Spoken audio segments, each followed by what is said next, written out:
I'm really sorry that I can't be there with you all in person today. So this is a recorded, so bear with me. Thank you for the invitation to come and speak. No Passport Voice. Such an honour to share and be on the panel with some incredible women doing incredible things around the world. Gender-based violence needs to be eradicated, and we're only going to do that by raising awareness, as it's awareness that leads to change. My subject today is domestic violence. Imagine living your life from a place of fear, that every word you say or any action you take may result in a physical harm, or even worse, being killed. Imagine the psychological torment of living with someone who makes you feel like the piece of trash on the floor. Imagine being manipulated into thinking that you're crazy or that it was your fault. Imagine living in the prison and cycle of domestic abuse. It's hard to imagine, isn't it? Because luckily, most of you have had the freedom from it. Thank God your parents, your postcode and your culture has meant that you're not going to go through it. However, if you are going through it in this audience, I want you to know that you are not alone and there is hope. So I'm Hannilee Fish. I'm a litigator by day and I'm the founder of iKan Health. Sadly, I was caught up as a child in the world of domestic violence, and I was caught up in that cycle of abuse. Lots think that domestic violence begins with a physical attack. It's often the case that a victim is lured into the situation due to their low self-esteem, locational culture. And people often judge and wonder why the victim stays with the situation for so long. Let's look at it this way. It helps us to understand. Imagine throwing a live frog into a boiling pan of hot water. You put it in and it's going to quickly jump out. Why would it stay? It's stupid to stay in hot water. However, imagine if you had a cold pan of water and you had the live frog and you put the pan in the water and you slowly turned up the heat. And you keep slowly turning up the heat whilst the frog remains in the pan and dies. To me, this is a great example of how domestic violence works.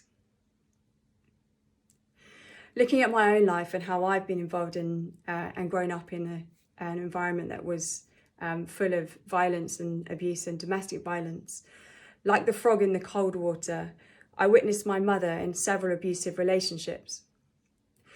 In the beginning, she was all in love, infatuated, and didn't see the subtle manipulations because she was a victim of her low self-esteem.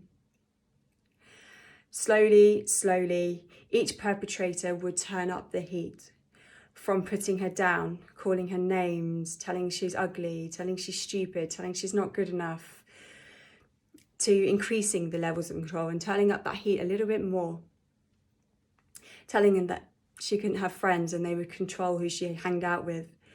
And then they slowly turned it up a bit more and they'd use physical force and then sometimes physical violence. As a child, I would witness this very painful and scary dynamic. Feeling helpless and too small, I couldn't do anything. In one memory, I was about 6 years old. I was watching my parents in the kitchen screaming and fighting as they did.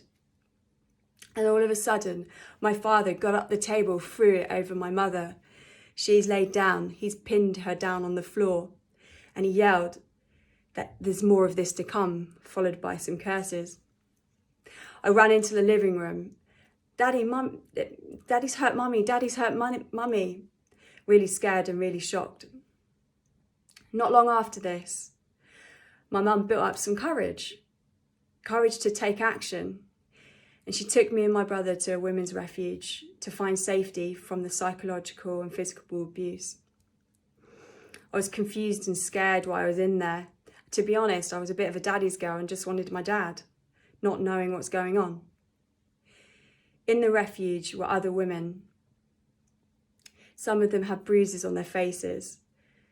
Some were looked malnourished. They too were escaping the brutal reality of their life, and some seeking further solace with the use of alcohol and drugs. We spent 3 months in there for my mother to go back with my father and get back in that cycle. You see, that's what low self-esteem does. That's what denial, minimizing, not really knowing, growing up in a dysfunctional family, we lose reality of what the situation is, and it keeps one in the cycle of abuse.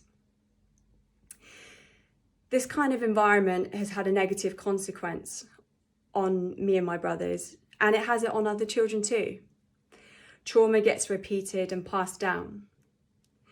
Aged between 3 and 12 years old, I experienced my own kind of abuse and violence in the home and out of the home. I was emotionally, physically, spiritually, intellectually, sexually abused. I grew up thinking I wasn't good enough. I felt if I'd be safer if I was a man. Felt fearful of intimacy, and I pushed people away. I failed academically, making relationships. I just generally didn't feel good enough and didn't make it in life. Sadly, mine is not the only story. If we look at statistics, domestic abuse is a largely hidden crime. It occurs primarily in the home, and it's often not reported. So whilst we can look at the statistics, I'm not sure how clear they are. Sadly, there's a bigger picture out there that we don't know. Looking at the World Health Organization, they say that 35% of women worldwide have experienced either physical and or sexual intimate partner violence or non-partner sexual violence. Obviously, domestic violence applies to men, but there's less reported because of shame and because of stigma, they don't report. In the UK, 1.6 million women aged 16 to 74 years old experienced domestic abuse in the last year. On average, the police in England and Wales receive 100 calls, that's 100 calls an hour relating to domestic abuse inquiries. And only 18% of the women that have experienced partner abuse in the last 12 months only reported the abuse to the police. And I'm really sad to say it, that due to the COVID and due to the pandemic, statistics, according to the UN, have gone up by 20%, of which they are now calling domestic violence a shadow pandemic. We know men and women commit domestic violence, that's clear, but the severe altercations and most of the domestic violence is done by men. Now I just want to look at why won't people speak up? What's the problem? Often it's they fear they won't be believed, fear their partner might hurt them, they want to protect their partner, a little bit of Stockholm syndrome. Often they believe it was their fault, or they may be seen that they're exaggerating. There's lots of different types of domestic violence. There's coercive control, which is like patterns of intimidation, degradation, isolation and control with the use of threat, a continuous threat or physical violence. Psychological and emotional abuse, physical or sexual, financial or economic, harassment and stalking, and the world of online and digital abuse is just growing and not regulated.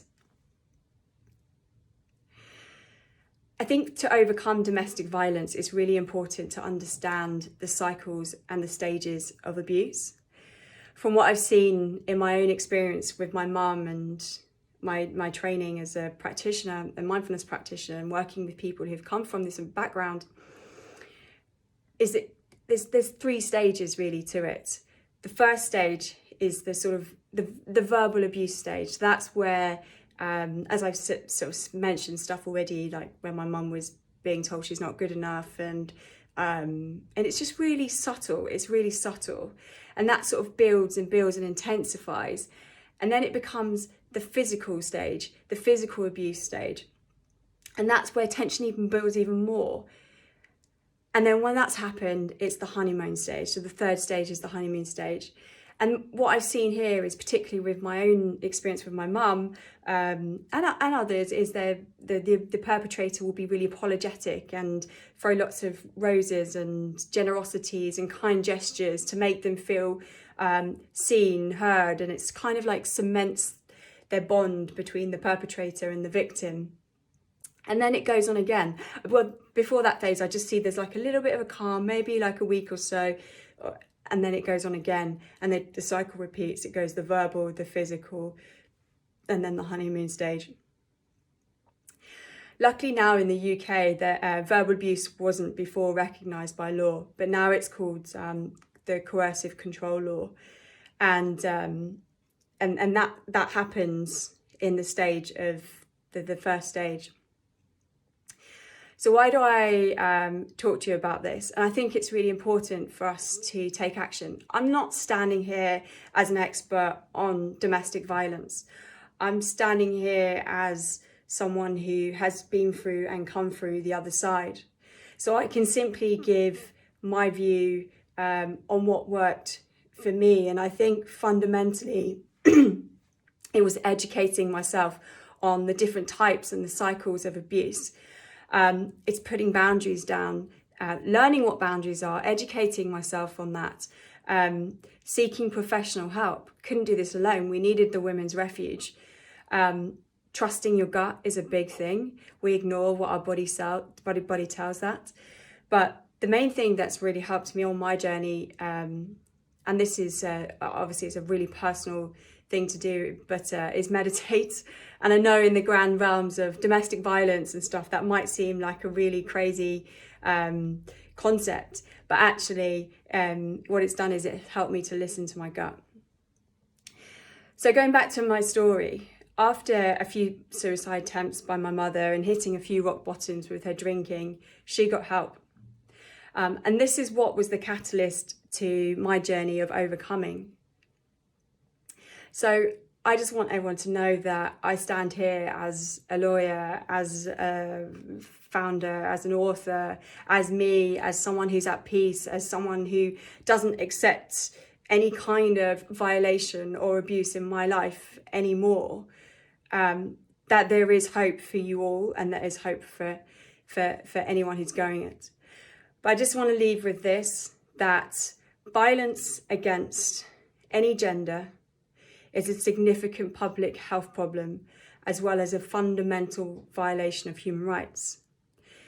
There's one universal truth, applicable to all countries, cultures, and communities.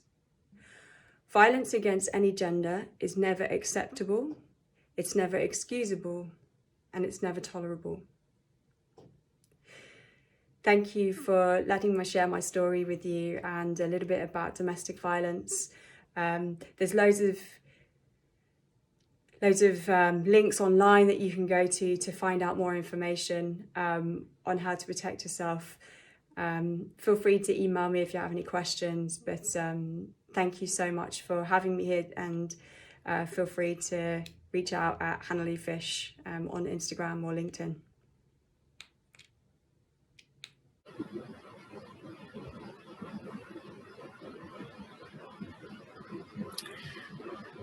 Thank you very much. I would really like to thank Hannilee for bringing her story for us as we hold this webinar. I think domestic violence is something which is so global, and unfortunately issues there in all parts of the world. Oftentimes we think that it's a South Asian household problem, but since I lived in London for a very long time, saw so many families and so many girls and boys suffer from domestic violence at home. So Hannilee, we hope to have you next time with us here, and sending you all the warmth and the best wishes.